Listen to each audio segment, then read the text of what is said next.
Om Namo Bhagavate Vasudevaya. Hare Krishna, dear devotees, welcome to our ISKCON official YouTube channel. Today I am going to discuss Srimad Bhagavatam 10th canto, 5th chapter, text 8 onwards. So, Maha Vastrabharana Kanchuko Nisa Bhusitaha Gopaha Samaya Yurajan Nano Payana Panayaha.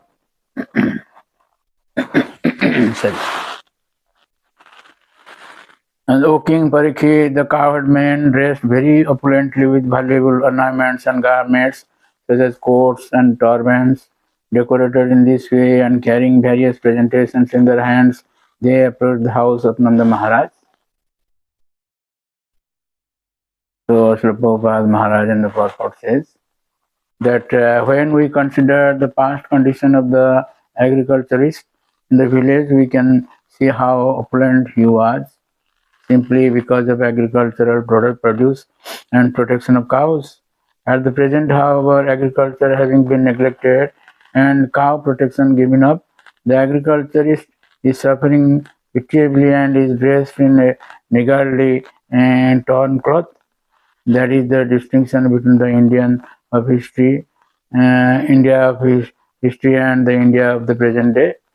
By the atrocious activity, by the atrocious activities of Ugra Karma, how we are killing the opportunity of human civilization.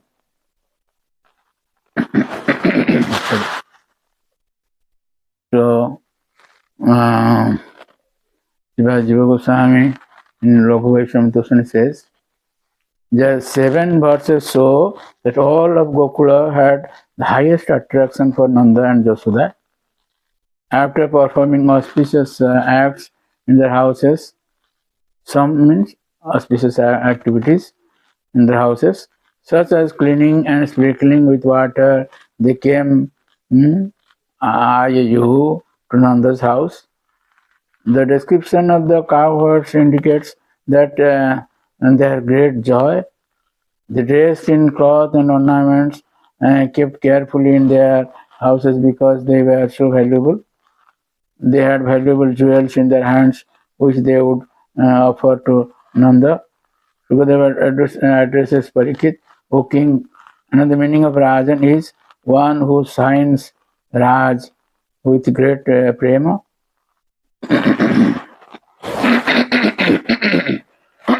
Sorry. There are various gifts which shown. The word Gopaha, protection of cows, indicates that they had a natural affection in their hearts. Another meaning is that by their great prema, they nourished the earth. Gopa. In this way, we'll see 7 verses describe how they were receiving the Lord. So the next verse 9 says that Gopya Strakanya Modita Jasodaya Sutodbhavam Atmanam Bhusayam Chakro Vastra Kalpan Janadibhi.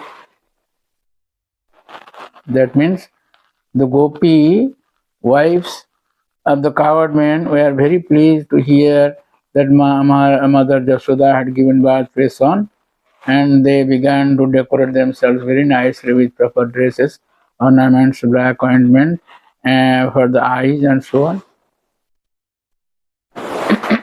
Sorry. So in the Sararthada Sindhika, Sri Vishwanath Chakravarti says that Gopiyas refers chiefly to the sisters-in-law of Jasoda as well as others. In the Bhavarta Deepika, Siddha Swami says, Akarpa means Arankara. So in the next verse,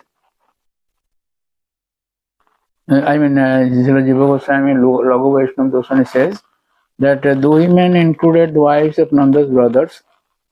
The word Cha indicates all others. The cowherds heard first, and then the women, since they were inside the houses. They also were overjoyed. This is described. Hearing of the birth of a son of Jasoda, who gave name to Braja, who had no sons, they were overjoyed because of their natural prema for her and the son. Therefore, they decorated themselves with a cloth and cosmetics.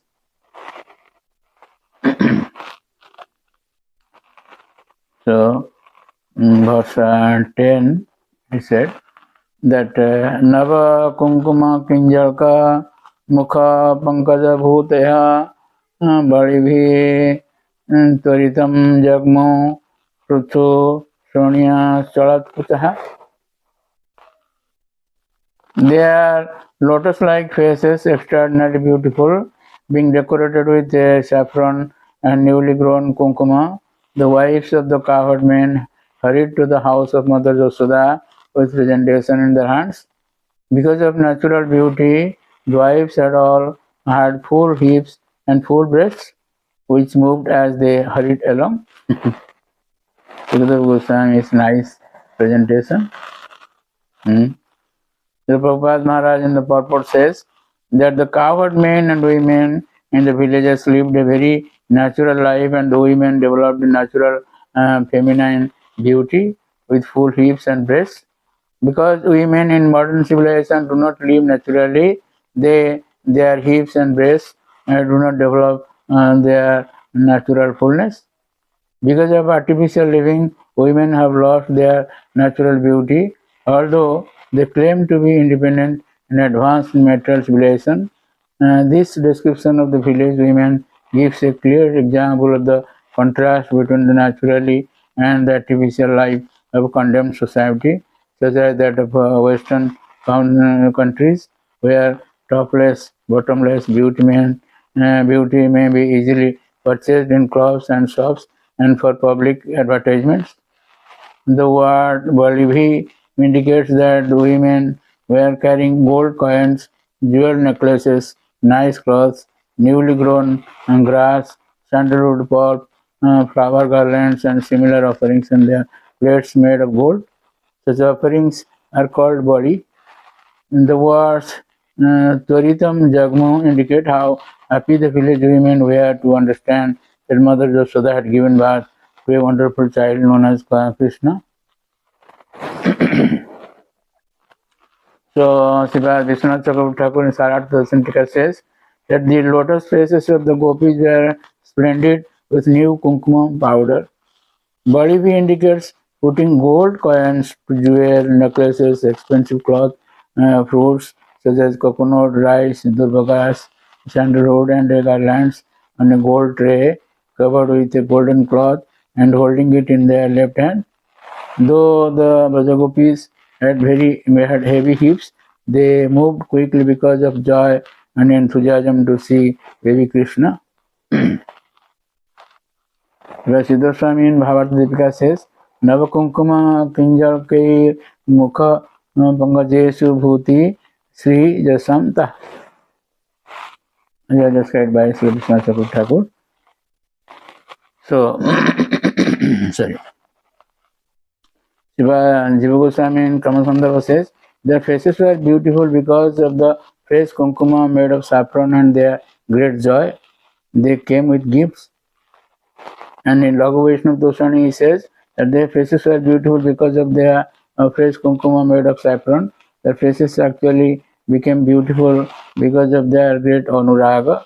They went quickly holding gem-studded trays of white rice, even though they had wide hips. Their breasts moved to express their external longing to see Jasoda and her child. In this way, I will be describing further how this celebration was going on, Nandotsava. So now I would like to stop here with a request to subscribe, share, and like our channel and get blessings of the Lord. Hare Krishna.